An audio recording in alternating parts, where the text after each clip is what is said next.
नमस्कार दोस्तों, मैं हूं विजय कुमार शर्मा। इलेक्ट्रो ज्ञान चैनल में आपका स्वागत है। दोस्तों, आज की वीडियो में मैं आपको अर्थिंग के बारे में बताने वाला हूं कि अर्थिंग किस किस टाइप की होती है, उसके क्या क्या एडवांटेज होते हैं। तो जो मेरे वीडियो में नए हैं प्लीज लास्ट तक बने रहें, क्योंकि ये वीडियो बहुत ही इंफॉर्मेटिव होने वाला है और थोड़ा लंबा भी होने वाला है। तो प्लीज लास्ट तक बने रहें। तो ज्यादा समय न लगते हुए आइए हम वीडियो को शुरू करते हैं। तो दोस्तों, जैसा कि आज का हमारा टॉपिक है type of earthing and advantage, यानी अर्थिंग कितने टाइप की होती है और उसके क्या क्या एडवांटेज होते हैं।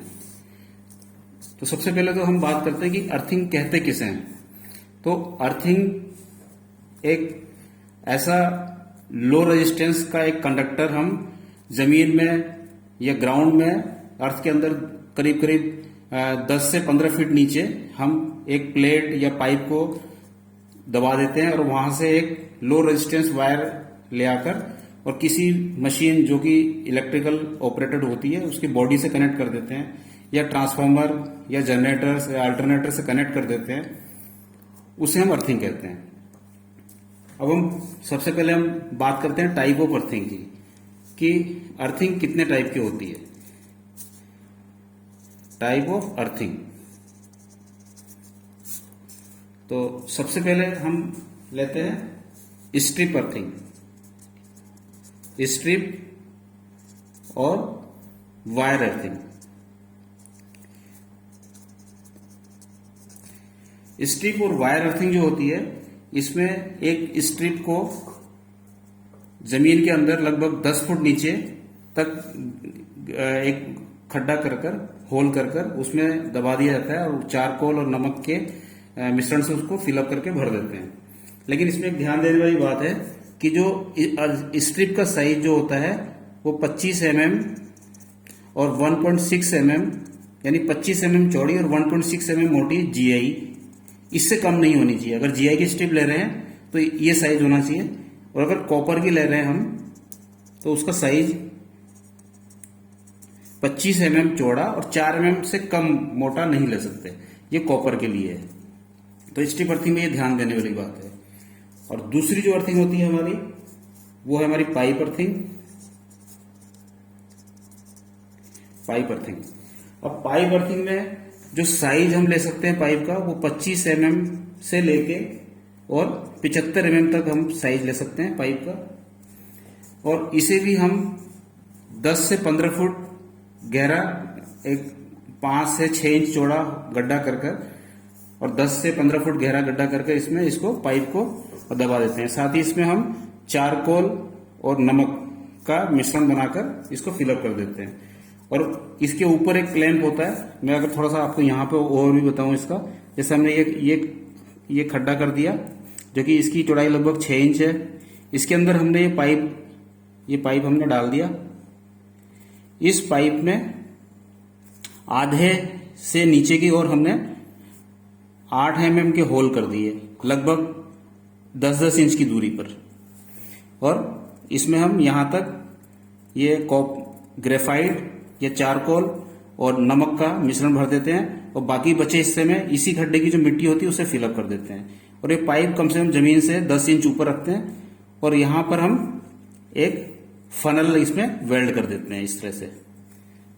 और यहां पर ये क्लैंप होता है, इस तरह से हम क्लैंप वेल्ड कर देते हैं और यहां पर इसमें होल कर देते हैं। यहां से हम अर्थिंग कनेक्ट करके अपने सिस्टम में ले जाके कनेक्ट कर देते हैं। तो ये होता है हमारा पाइप अर्थिंग। फनल से हम इस पे, क्योंकि गर्मियों के दिनों में इसमें नमी कम हो जाती है, तो यहां से हम पानी डाल सकते हैं इस फनल में, और वो इस होल के द्वारा इस चारकोल के और नमक के मिश्रण को गीला करके रखेगा, ताकि हमें अर्थ रेजिस्टेंस कम से कम मिलेगा। तो ये होती है पाइप अर्थिंग। तीसरा जो टाइप है वो है प्लेट अर्थिंग।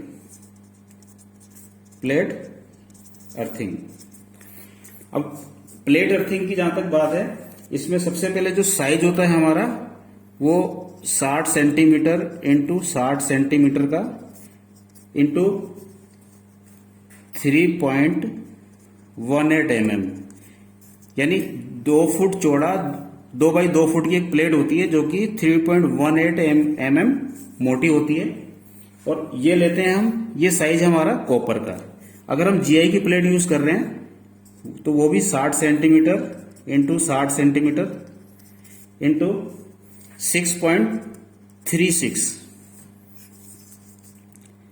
mm मोटा लेंगे, ये होगा हमारा जीआई की। अगर जीआई की प्लेट ले रहे हैं तो ये साइज होना चाहिए।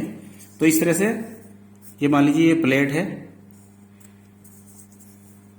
इसको हम एक स्ट्रिप के थ्रू ये कनेक्ट कर देते हैं। इसकी गहराई हम 10 से 15 फुट रख सकते हैं, वैसे हम आप कम भी रख सकते हैं जहां पर नमी आ जाए।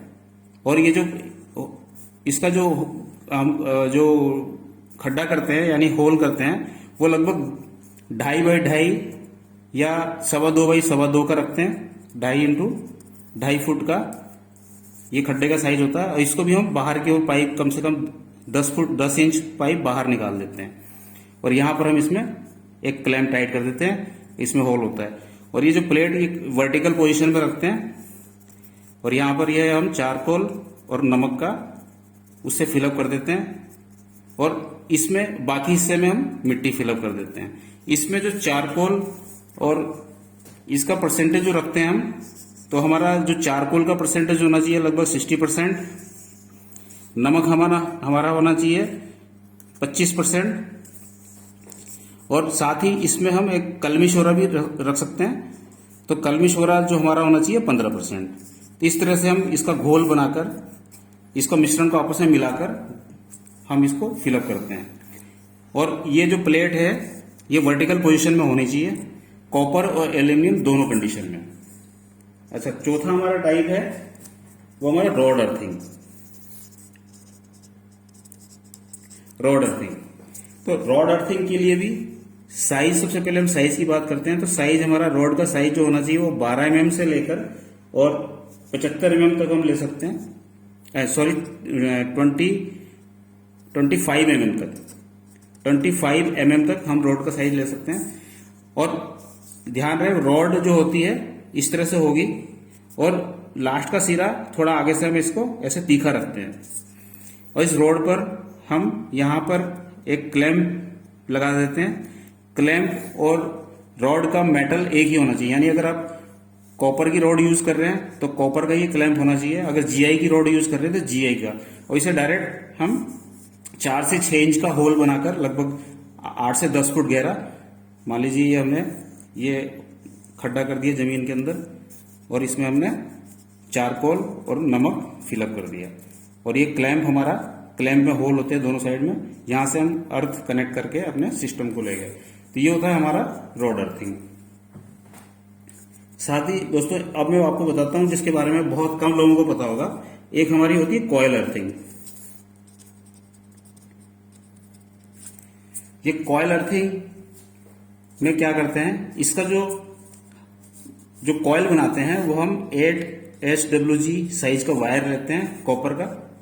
SWG का मतलब है स्टैंडर्ड वायर गेज। तो इसका हम एक स्पाइरल बनाते हैं इस तरह से, जैसे स्प्रिंग होती है उस तरह से बना लेते हैं। और ये लगभग 1800 से 2000 mm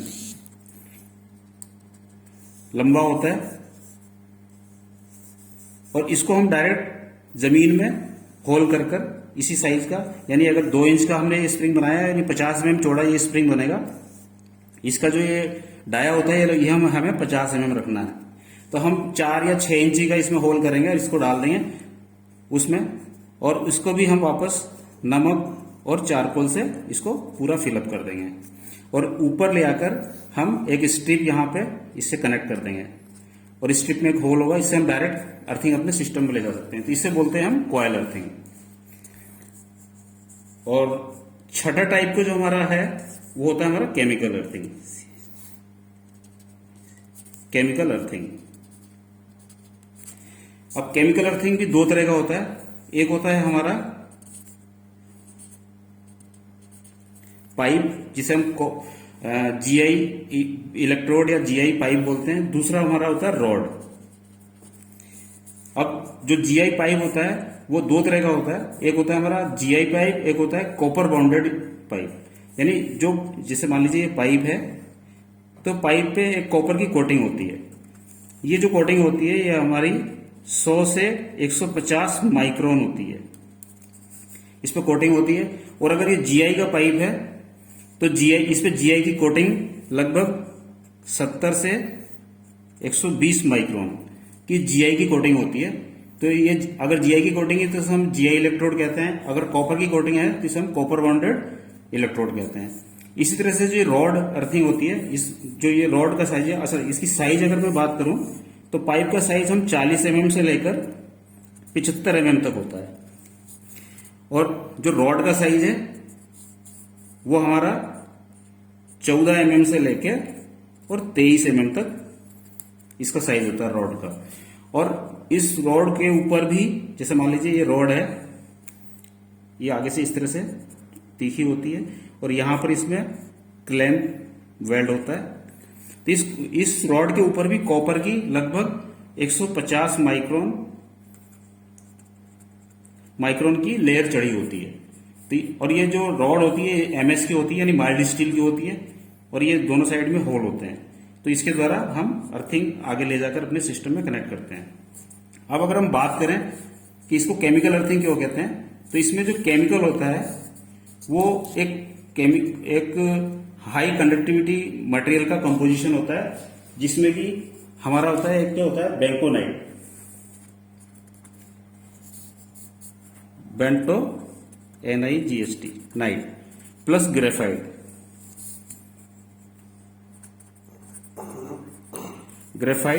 प्लस एल्यूमिनियम सिलिकेट और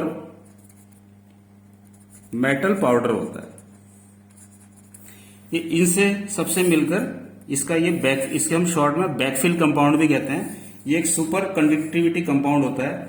तो अब केमिकल अर्थिंग को करने के लिए भी यही मेथड यूज करते हैं हम।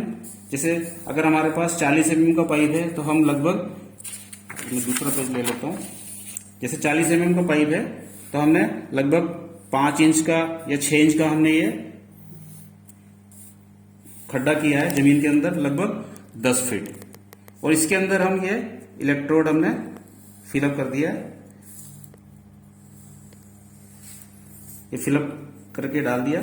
ऊपर हमारे एक क्लैंप लगा होता है इसमें, और इसके अंदर जो केमिकल होता है, केमिकल की हमें एक अलग किसी ड्रम में या किसी टैंक में हमने इसकी स्लरी बनाकर इसमें फिलअप कर दिया दोनों साइड से। इसको ऊपर तक फिलअप कर दिया और छोड़ दिया स्टेबल होने के लिए। ये 1 या 2 दिन के अंदर पूरी तरह से स्टेबल हो जाता है। उसके बाद हम इस अर्थिंग को कनेक्ट करके अपने सिस्टम में कनेक्ट कर सकते हैं। और इस केमिकल की एक खासियत होती है कि ये जमीन से नमी को सोखता रहता है। तो जैसे बारिशों के मौसम में, रेनी सीजन में, ये केमिकल जमीन से नमी को सोख लेता है और ये नमी महीनों बनी रहती है। तो इसलिए ये एक तरह से मेंटेनेंस फ्री अर्थिंग होती है। केमिकल अर्थिंग जो है वो मेंटेनेंस फ्री होती है। जबकि आपने इन अर्थिंग में देखा कि चाहे वो प्लेट अर्थिंग हो या पाइप अर्थिंग हो, इसमें हमें गर्मियों के मौसम में पानी डालना पड़ता है फनल से, जबकि इसमें ऐसा कोई जरूरत नहीं होती।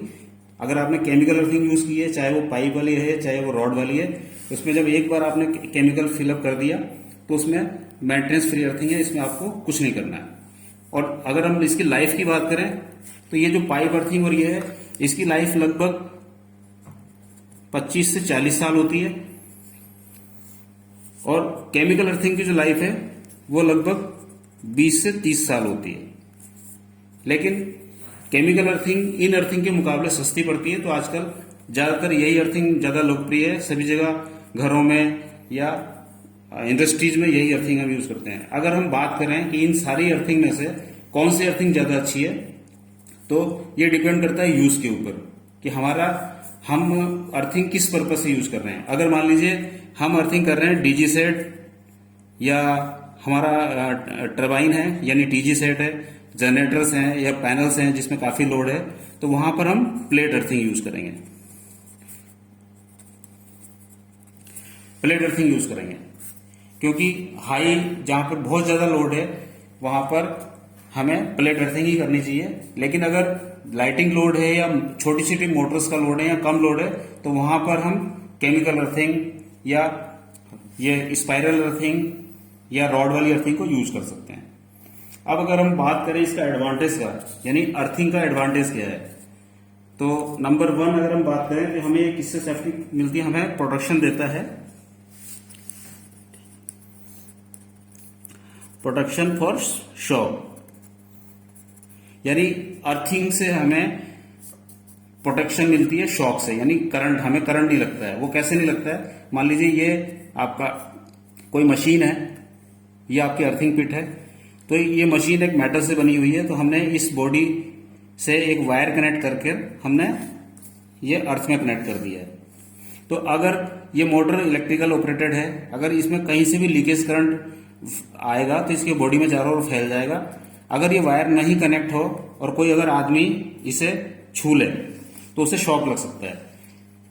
तो जैसे ही इसमें लीकेज करंट होता है, ये लीकेज करंट आसानी से इस वायर कनेक्टर से होता हुआ जमीन में चला जाता है और डिस्चार्ज हो जाता है। और साथ ही इसमें सेफ्टी के लिए जो ब्रेकर या एमसीबी या ईएलसीबी लगा हुआ है वो ट्रिप हो जाएगा और हमारा सिस्टम सारा कोलैप्स होने से बच जाएगा। तो एक तो ये एडवांटेज है। दूसरा जो हमारा एडवांटेज है वो हमारा प्रोटेक्शन देता है, प्रोटेक्शन फॉर इक्विपमेंट फेलियर, यानी कोई भी इक्विपमेंट से हमारा वो जहां भी रिक्वायरमेंट है हम उसको अर्थ से कनेक्ट करते हैं। ये वो इसलिए करते हैं कि कंपनी भी उसे रिकमेंड करती है कि आप अपने इक्विपमेंट्स को अर्थ कीजिए ताकि आपका इक्विपमेंट्स फेल ना हो और आपको पूरी तरह से प्रोटेक्शन मिलती रहे। तो ये इक्विपमेंट्स फेलियर में भी काम आता है। साथ ही तीसरा जो सबसे बड़ा फायदा हमें मिलता है, तो जो लीकेज करंट होता है, लीकेज जो करंट होता है उसे ये सेफ पथ देता है, यानी रास्ता देता है। यानी जो भी लीकेज करंट, चाहे वो हमारे सिस्टम में है, पैनल में है, मोटर्स में है, उसे एक सेफ रास्ता देता है जमीन में ग्राउंड होने के लिए। तो ये 3 बड़े फायदे होते हैं हमें अर्थिंग से। और साथ ही एक चौथा फायदा मैं आपको और बता दूं, ये हमें सेफ्टी देता है, सेफ्टी फॉर स्टैटिक चार्ज। अब ये स्टैटिक चार्ज के बारे में भी कई लोगों को पता नहीं है। आपने देखा होगा पेट्रोल पंप पर, जब भी पेट्रोल पंप से पेट्रोल अनलोडिंग होती है, चाहे डीजल अनलोड होता है, या चाहे हम कोई भी लिक्विड को किसी टैंक में, अंडरग्राउंड टैंक में अनलोड करते हैं, तो जब उसका फ्लो टैंक में गिरता है तो उसमें कुछ स्टैटिक, मान लीजिए टैंक है, अब यहां से हमने इसमें कोई लिक्विड डाल रहे हैं और ये टैंक ऐसे आधा भरा हुआ है, तो ये गिरने की वजह से इसमें कुछ स्टैटिक चार्ज पैदा हो जाता है। तो उस चार्ज को हम इस टैंक की बॉडी को ग्राउंड कर कर उससे दूर करते हैं। अगर इसमें चार्ज इकट्ठा हो जाएगा तो वो हो सकता है वो फायर की दशा में बहुत ज्यादा नुकसान कर दे, या बहुत ज्यादा, अगर मान लीजिए ये लिक्विड जो है अगर ज्वलनशील है यानी आग लगने वाला है, तो ये बहुत बड़ा इसमें धमाका हो सकता है और आग, बहुत ज्यादा मात्रा में आग फैल सकती है। तो ये स्टैटिक चार्ज से भी हमें सेफ रखता है अर्थिंग। तो जितने भी पेट्रोल पंप्स हैं वहां पे भी अर्थिंग बहुत मस्ट होती है। उन्हें time to time yearly earthing को चेक कराकर उसकी रिपोर्ट को सबमिट करना होता है पेट्रोलियम कंपनी को। तो ये स्टैटिक चार्ज से भी हमें सुरक्षा देता है। तो ये दोस्तों ये एडवांटेज है। साथ ही अर्थिंग, अगर मान लीजिए आपके पास ये अर्थिंग है और इसका रेजिस्टेंस ज्यादा आ रहा है, तो हमें करना क्या है, एक ट्राइपॉड विधि होती है, यानी आप इन 2 अर्थिंग के बीच में एक अर्थिंग और करेंगे बराबर दूरी पे और उसको आपस में इस तरह से कनेक्ट कर देंगे, और यहां से हम एक स्ट्रिप या वायर अपने सिस्टम में ले जाकर, मान लीजिए आपका ये मशीन है, हमने इससे कनेक्ट कर दिया, तो ये 3 अर्थिंग का जो ट्राइपॉड बनता है ये अर्थ रेजिस्टेंस को बहुत ही कम कर देता है। और इसमें एडवांटेज ये भी है कि अगर एक अर्थिंग कोई फेल हो गई तो हमारी दूसरी अर्थिंग काम करती रहती है। तो इसलिए मान लीजिए कोई मोटर है, ये एक मोटर है, तो जो छोटी मोटर्स हैं लगभग 7.5 HP तक हम एक अर्थिंग कनेक्ट करते हैं, लेकिन अगर 7.5 HP से ऊपर की है इस पे तो हमने एक अर्थिंग करने करी, इससे ऊपर की मोटर्स पे हम 2 अर्थिंग कनेक्ट करते हैं। वो इसलिए करते हैं कि जो भी इससे लीकेज करंट हो वो आसानी से डिस्चार्ज हो जाए और कम से कम रेजिस्टेंस मिले। साथ ही अगर एक अर्थिंग हमारी डिस्कनेक्ट हो गई तो दूसरी अर्थिंग काम करती रहे। तो दोस्तों ये इस वीडियो में हमने देखा कि किस तरह से हम अर्थिंग को सेलेक्ट करते हैं, कहाँ हमें कौन सी अर्थिंग करनी चाहिए, और इसमें आपने, उम्मीद करता हूँ आपने पूरी तरह से समझ लिया होगा कि हमें किस जगह कौन सी अर्थिंग करनी चाहिए। और अर्थिंग के क्या क्या एडवांटेज है। तो उम्मीद करता हूँ ये वीडियो आपको अच्छा लगा होगा। अगर आपको वीडियो पसंद आया तो प्लीज मेरे चैनल को लाइक कीजिए, मेरे चैनल को सब्सक्राइब कीजिए और बेल आइकन को भी पुश करना ना भूलें, ताकि मेरी फ्यूचर में आने वाली वीडियोस की नोटिफिकेशन आपको सबसे पहले मिल जाए। तो मिलते हैं अगले वीडियो में, तब तक के लिए नमस्कार।